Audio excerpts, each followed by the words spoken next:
Saint Valentine's day এই বাক্যের অর্থ কোন অবস্থাতেই ভালোবাসা দিবস হওয়ার কথা নয়, এবং পৃথিবীর অন্যান্য দেশেও এটাকে আসলে ভালোবাসা দিবস এরকম কোনো নামে সাধারণত নামকরণ করা হয়নি। দুর্ভাগ্যজনক বাস্তবতা হলো যে আমাদের সমাজে এটাকে ভালোবাসা দিবস নামকরণ করা হয়েছে। সেন্ট ভ্যালেন্টাইন একজন খ্রিস্টান ধর্মযাজক।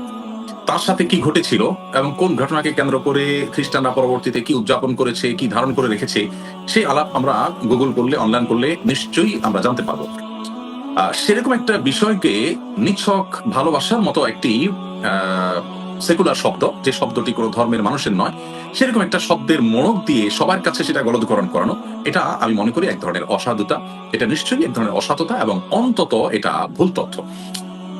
যদি এটাকে আপনি ভালোবাসার দিবস বলেন, তাহলে আমার প্রশ্ন হলো 14ই ফেব্রুয়ারি বা সেন্ট ভ্যালেন্টাইন্স ডে এই তারিখটাতে কি বাবা তার সন্তানকে ভালোবাসা নিবেদন করেন বা সন্তান বাবাকে ভালোবাসা নিবেদন করেন?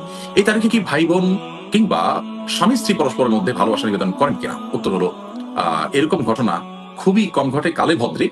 এই দিবসে মূলত যেই তথাকথিত ভালোবাসার নিবেদন হয় সেটা হলো বিবাহ বহির্ভূত যে সম্পর্ক সেটি।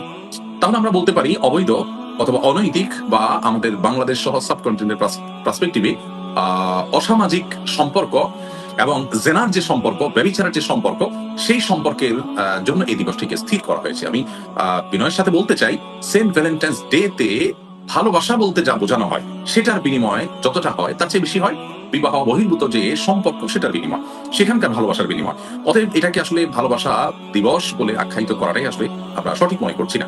এরপর কথা হলো যে একজন মুসলিম হিসাবে আল্লাহ রাব্বুল আলামিনের সামনে আমাদের জীবনের সবকিছুর হিসেব দিতে হবে। এর মধ্যে আমাদের চরিত্রের হেফাজতের বিষয়টা অনেক গুরুত্বপূর্ণ।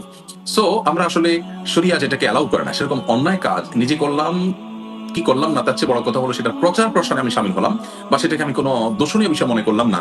এটা কিন্তু ঈমান নিয়ে টান দেওয়ার মতো একটা বিষয়। কারণ আপনি কোনো অপরাধে লিপ্ত হলে আপনি অমুসলিম হবেন না যদি সেটা কুফরির পর্যায়ে না যায়। কিন্তু সেই একই কাজ যদি আপনি মনে করেন সেটা করলে কি সমস্যা, এটাকে আপনি বৈধতা দেন, এটাকে কোনো দোষণীয় মনে না করেন, নিজে লিপ্ত না হয়ে কিন্তু আপনি ইসলাম থেকে খারিজ হয়ে যাবেন। আর এই কারণে আমাদের ব্যাপারে যথেষ্ট সতর্ক হতে হবে, সজাগ হতে হবে। আমাদের অনেকে আছে অনেক জোয়ারে আমাদের ঈমানকে আমরা হারিয়ে ফেলি এবং সে করে আমাদের কোনো সেন্স হয়তো থাকে না, আমরা হয়তো খেয়াল করতে পারি না যে কখন আমাদের ঈমান হারা হয়ে গেছে। বিশেষ করে আল্লাহ যেটাকে হারাম করেছে সেটাকে হালাল করার মতো এরকম দুঃসাহসিকতা, এটা আল্লাহর বিরুদ্ধে একরকম বিদ্রোহের সামিল। সেটি আমরা অনেকে নিজের অজান্তে করছি। এই সমস্ত বিষয়কে দোষণীয় নয়, স্বাভাবিক হতেই পারে এই টাইপের মানসিকতা লালন করি।